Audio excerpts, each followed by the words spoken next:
Is a silver market in a deficit or a surplus? We're going to be exploring this topic in depth with Jeff Christian, managing partner of the CPM Group. Jeff, welcome back. Oh, it's good to be back. We're going to be talking about whether or not the market is actually in a deficit. There's a lot of chatter from various analysts all over the internet. I've been hearing different stories from different data providers. I'd like you to shed some clarity on this subject. First of all, why is a prevalent view amongst retail investors that there is, in fact, a deficit in the silver market right now? Well, I think marketing groups have promoted that, and the key to understanding it and the discussion is, I think, to understand the definition of the different groups. But a surplus and a deficit in commodities economics 101 is total supply, which is mine production plus scrap recovery, less fabrication demand. Investors want to know if a market is in a deficit because fabricators are using more silver than is being refined. They don't want to know that it's in a deficit because investors are buying a lot of silver. So the surplus and deficit should be calculated as total supply less fabrication demand without investment demand in there. Now, if you want to promote silver to investors, starting about 25 years ago, people started adding investment demand in with fabrication demand to say, oh no, the market is much tighter than it really is. So fabrication demand and investment demand, let's define these terms before we go any further. Okay. Fabrication demand is the use of a commodity in manufactured products. And in many countries, there's actually a legal definition. It's usually like a 3% value added in the manufacturing process. So you're taking silver and you're using it to make something. It might be a mirror or a bearing or a semiconductor or a solar panel or a piece of jewelry. And you're changing the essence of that silver. You're making a manufactured product. Yeah. Investment demand is buying silver because you want to own silver as an investment or as a store of value. So there are a lot of silver investors, silver stackers, who say, I don't invest in silver, I stack it, I'm holding my wealth in silver. That's a form of investment demand. You can split hairs over it. And it's quite distinct because if you're an investor and you're buying silver as an investor, you're not changing the essence of that silver. It's staying as fungible silver, coins or bars or 1,000-ounce bars. It can be sold at a moment's notice. Now, there are also different dynamics between a fabricator who needs to use silver to make and sell his product and an investor who's looking for capital appreciation. So they buy and sell in different ways. Fabricators will buy less silver when the price is high, more when the price is low. Investors will buy. Many investors are not value investors. They might say they are, but they don't. They tend to chase the price higher. But fundamentally, Jeff, why would you exclude investment demand? Let's take a look at some of the charts you've given me. So let's start with the first one. There is no silver deficit. So surpluses and deficits equal total supply less fabrication demand. And you've written in the note right above the chart, investment demand is excluded in research, included in silver marketing documents. I'm just trying to understand the logic here, Jeff, because if let's say there is significant investment demand that's able to take stock off the vaults, wouldn't that be significant for the markets? Wouldn't that actually cause a deficit? There are a couple reasons why you would do it. One is, yes, that's true. Significant investment demand will drive the price higher.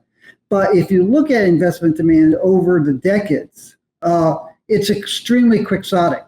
So if you're a producer or a refiner or a fabricator of investment products, you don't necessarily want to spend a lot of money building a silver mine or a smelter or refinery or a minting operation to service such a quixotic thing.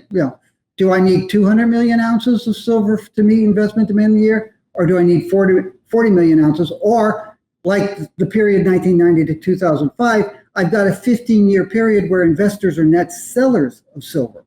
So investment demand is important to the price, but it's very quixotic. The second thing is you've got to look at those investors.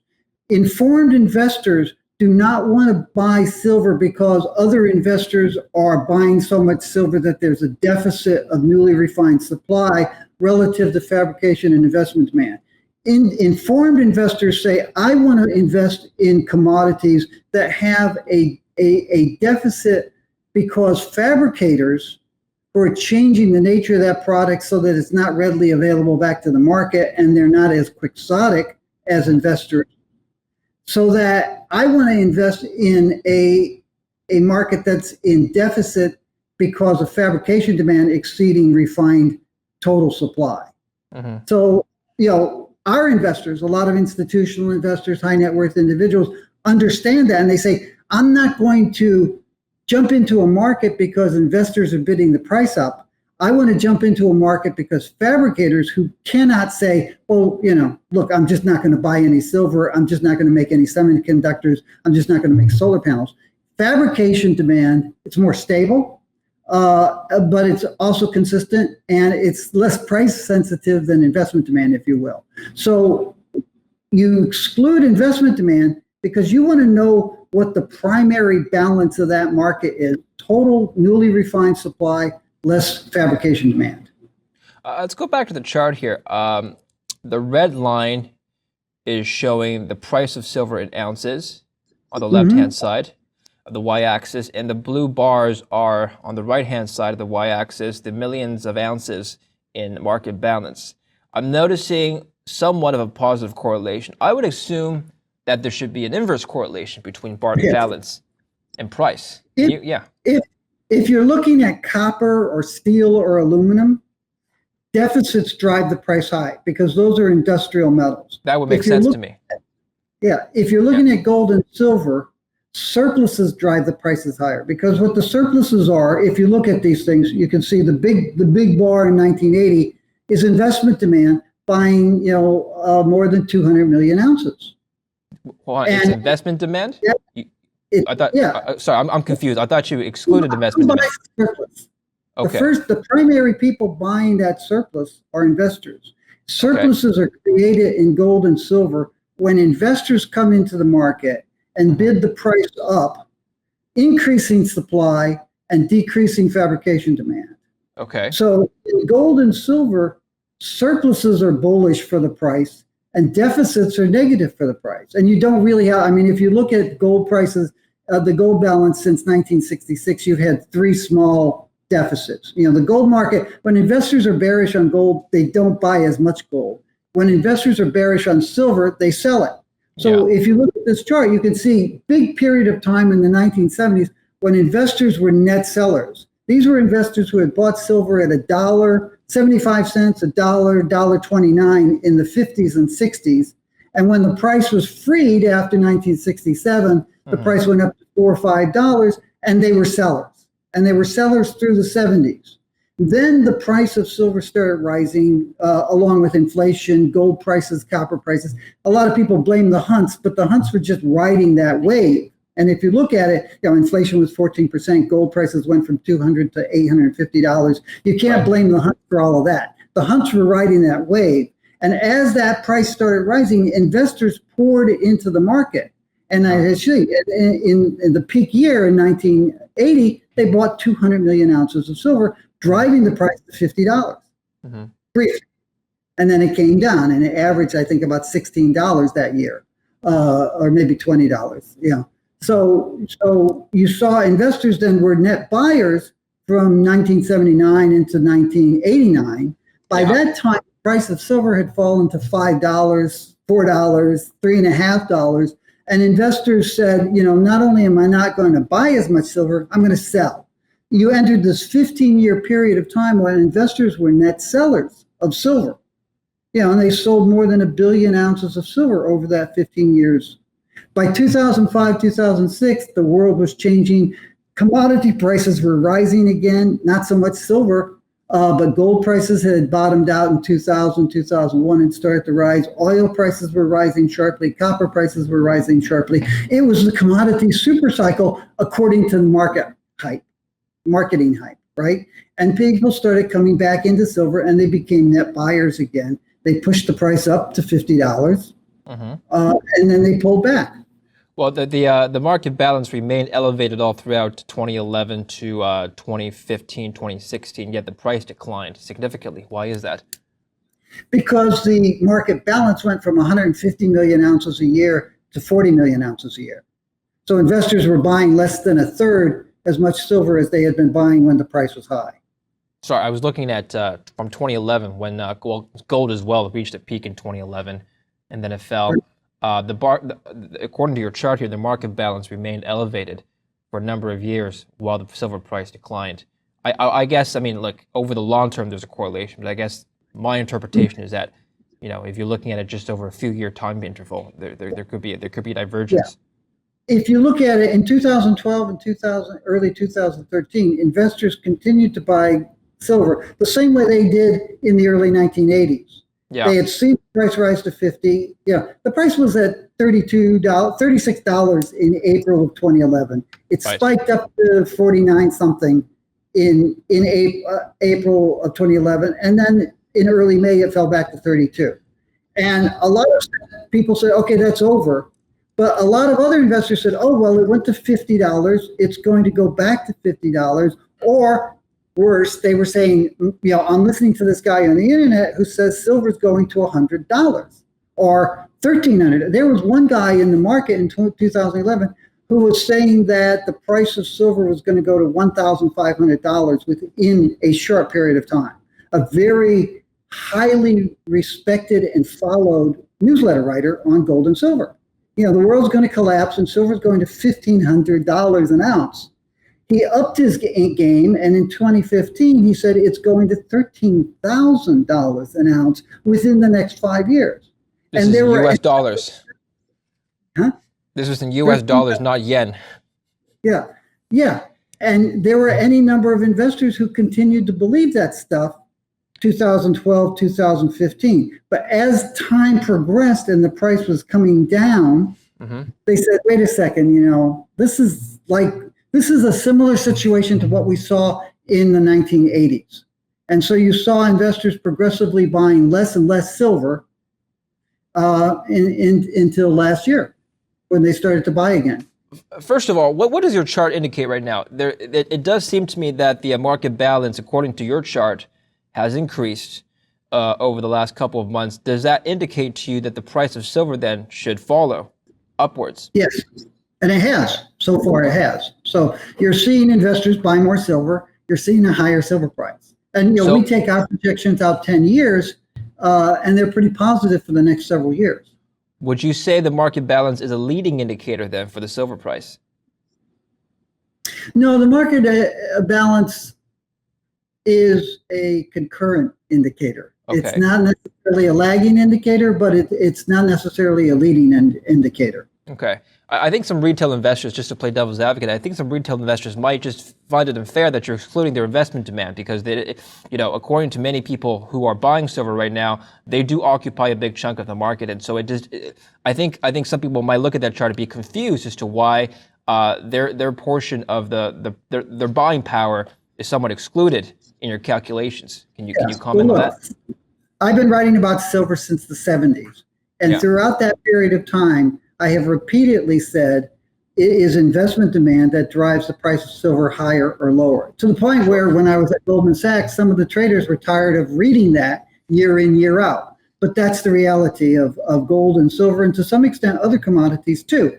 But in gold and silver, again, because they're these financial assets more than commodities, in gold and silver, you see that it's investment demand that drives the price higher or lower. But you need to segregate investment demand from fabrication demand so that you can understand what's really going on in the market, so that you can say, okay, fabrication demand's rising, but investment demand's down, ergo I'm bearish on silver.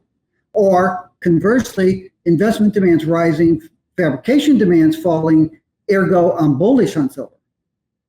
So you have to disaggregate them. If you lump the two together, you're skewing the message and you're obscuring what the market's telling you about whether you should be positive or negative about the outlook for silver prices. So to answer your question or to modify your question, it's more investment demand that's a leading indicator of prices than the surplus deficit. Okay, and what is the investment demand telling you right now? I believe you showed me a chart about that not too long ago. We can take a look at it again. What is this? What is the data showing you? Investment demand more than doubled last year. We expect it to continue to rise this year and actually maybe pause in 2022, but then rise more sharply in 2023, 2025. So Okay. that tells us that, the price may be around where it is today for the next 18 months or so, but that we expect higher prices later. Okay, and suppose fabrication demand and investment demand contradict each other, which would be a stronger force for you to look at? Well, in terms of determining where the price is going, you pay primarily attention. You primarily pay attention to investment demand. Okay, it does seem to me then, Jeff, that you do agree overall with the bullish sentiment of many market commentators in the retail investment space. The only difference, of course, is I would say categorization methodology for how to calculate market balances. So what is your, all right, I'll let you comment on that. And also I want to ask you just what your outlook on the silver price is then, given your analysis. Yeah, it's easy. We agree that investment demand is going to stay strong over the next decade with variations year to year, month to month. And we agree that the price of silver is going to rise. Where we disagree is the degree to which the price is going to rise. Yeah. So we're looking at silver prices rising to record levels in that period, 2023, 2025. Mm-hmm. And the record levels that we're looking at are higher than what we saw in 1980 and 2011, but they're not $100 an ounce. Sure. And, and so where we disagree is with these permabulls who have been, some of them since the 1980s have been saying silver is going to $100 and staying there. And that's where the other charts on mine production and reserves and resources, fabrication demand, that's where that comes in. Because while silver is primarily a financial asset, it's also a commodity. And, supply and demand affect the price. And you've seen that for 6 months of this year. Let's talk about your data collection methodology and the components of your supply and demand market balance chart here. I had the Silver Institute on not too long ago. I also had Keith Neumeyer on shortly after that, and he challenged a lot of their data. One of Keith's concern, Keith, of course, for the viewers, is the CEO of First Majestic Silver. One of Keith's concern was that their data collection methodology was inaccurate. In fact, he challenged whether or not, for example, they put recycling into their supply, and he challenged whether or not recycling can even be gathered as a data entry because much of that information is private and not disclosed to the public.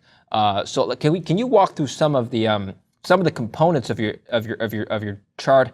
For example, look, the Silver Institute was very transparent in breaking it down. On the demand, for example, they have industrial demand, jewelry, photography is a separate line item. What's in yours? And how do you gather this data?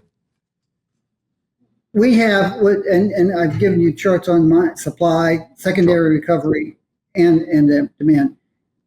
We gather data, and again, you have to understand, I've been doing this since the 1970s.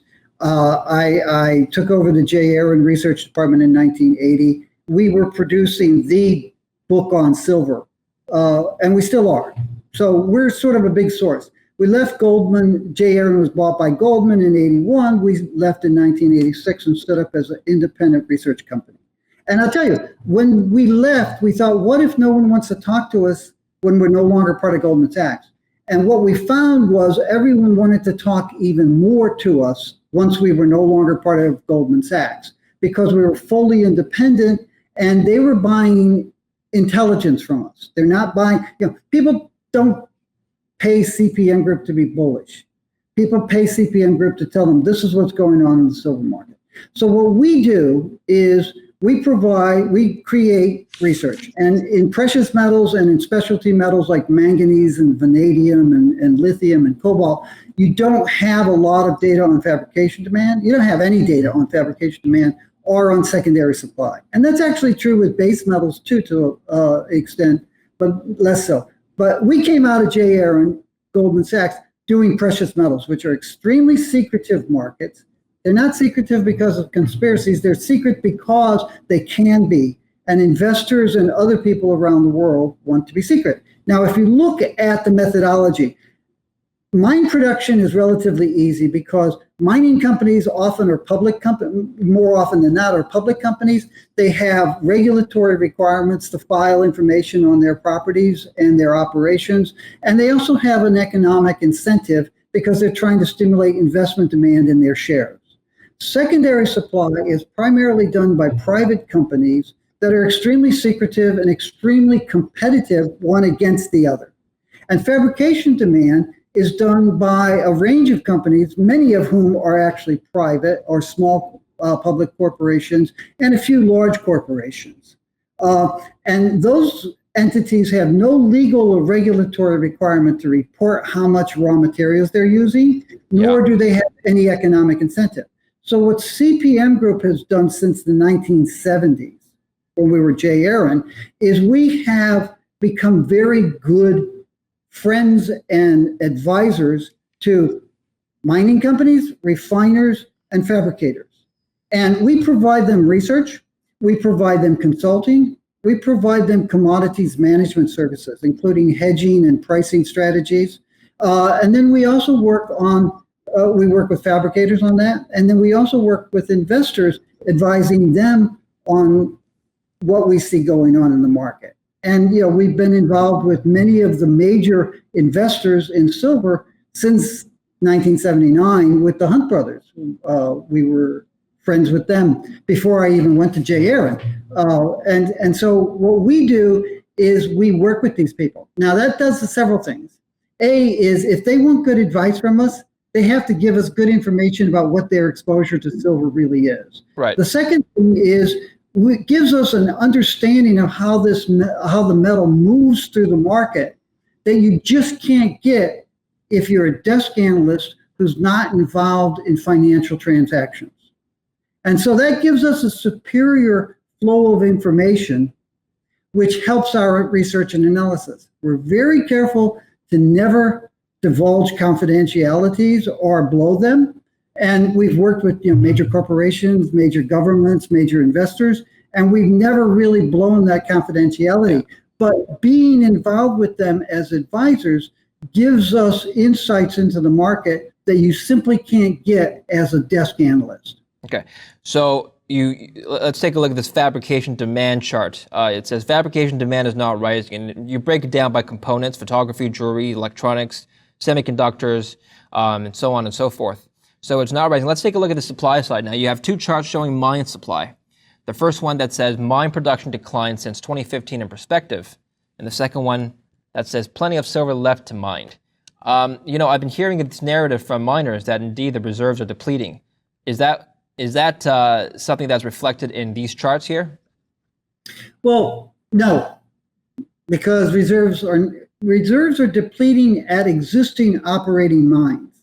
They're not depleting on an annual basis. So if you look at our first chart, and that goes back to something that you mentioned about Keith Neumeyer, we have mine production, and you can see that, yes, mine production fell over the last 4 years. It reached a record high in 2015, I believe, fell for 4 years, and then we expect it to rise. And we also have secondary recovery. And again, Keith is right. This is extremely secretive. These guys, you can't just call them up and say, "Hi, I'm Jack Smith from such and such a company, and I'm doing research on silver. How much silver do you recover from scrap?" They won't tell you, or they'll tell you something else. But CPM Group has good relations with refiners halfway, all the way around the world. And so we think that we have a better flow of information there. The second chart, which is actually silver mineable reserves and the resource base, which is sort of a subset of resources. And we don't have resource data, unfortunately, because it doesn't exist. But that's very telling. It goes back to 1956. And you can see in 1950s, this is U.S. Bureau of Mines data, U.S. Geological Survey data. Now, in the 1950s, they thought there was about 5 billion ounces of silver in reserves in the world. Resources are much larger. Resources include mineralized deposits that are not necessarily economically mineable at current prices, but might become if the price rises. And that's very important, because if you look at this, you can see from 1956 to present, you've seen a sharp increase to about, well, it got as high as 18 billion ounces, and now it's around 16 billion ounces of reserves. Over that period of time, there have been people consistently saying we're running out of silver. We're not finding reserves. And you've mined 31 billion ounces of silver over that 66-year period. Yeah, and you've never had 31 billion ounces of reserves. So when a miner says my reserves are being depleted, they're talking about their mines that are in operation. And they're not necessarily talking about global reserves, and they're not talking about global resources. Global resources are estimated to be more than 10 times what reserves are.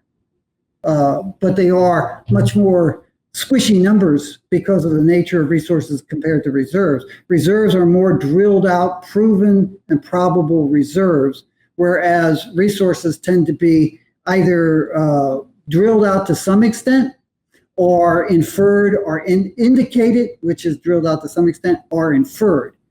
So it's a much more spongy number. Sure. But the reality is the world has plenty of silver, both in the ground and above ground. At higher prices, you will see mine production rise. You know, if you go back to 1979, 1980, when the Hunts were buying their silver, and I was getting involved in this market, there were any number of people who were saying the world's running out of silver, and the price has to go to $100. Hecla, run by radically different management than currently, was on the bridge of bankruptcy when the price of silver was $5 an ounce.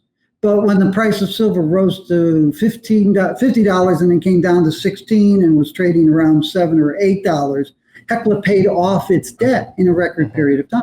Okay, Jeff. Finally let's put all this together. Now you've given your bullish outlook on silver. How much higher can we rise now that we're in, according to your analysis, a surplus, and that should drive the bull rally higher? What is your price outlook for the end of the year and into next year? We think that the price is going to tread water right now. I wouldn't be surprised to see, strength in the end of the year, and I wouldn't be surprised to see the price somewhere between, say, $27 and $31, $32, with an average price probably just a little bit below $30 for the fourth quarter. Next year, we see the price moving modestly higher, and then beyond that, we expect another global financial crisis, another recession. A lot of the economic and financial problems and political problems that we face today will be 3 years worse, and we'll probably see a wave of investment demand that will push the silver price higher. We're not looking for $100 silver, much less $1,500 or $13,000, but we do see the price able to go to record prices on a spike much higher, and on an annual average basis, probably north of $50. We can save this for another time and dive into more detail. But why didn't we see this spike above $50 last year? Gold hit its all-time highs. Why didn't silver? Because there's a lot of silver around, and gold is more universally seen as a financial asset and a safe haven asset. So when we got into the pandemic and the economic lockdown and the recession, there were more people moving toward gold than were moving towards silver. And the gold market is much more resilient. As I said earlier, if you look at bull and bear markets, in the gold market, in a bear market, investors tend not to sell their gold, they buy less gold. Investors hold on to their gold much more readily. In the silver market, investors are much more willing to buy and sell silver. So you have long periods of time when they're net sellers, and you have large periods of time when there is enormous gross sales. In 1997, when Berkshire Hathaway was buying 127 million ounces of silver, we have like a 150 million ounce deficit. So investors were selling 300 million ounces of silver that year, even as he was buying all of that stuff.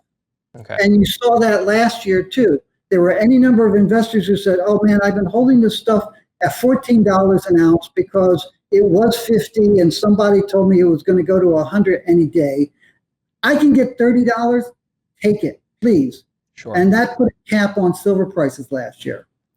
Jeff, I want to thank you so much for coming in today. You were very generous with your time and your research. We'll talk more about your analysis next time. Thank you. Okay, thanks. Thank you for watching Kitco News. I'm David Lin.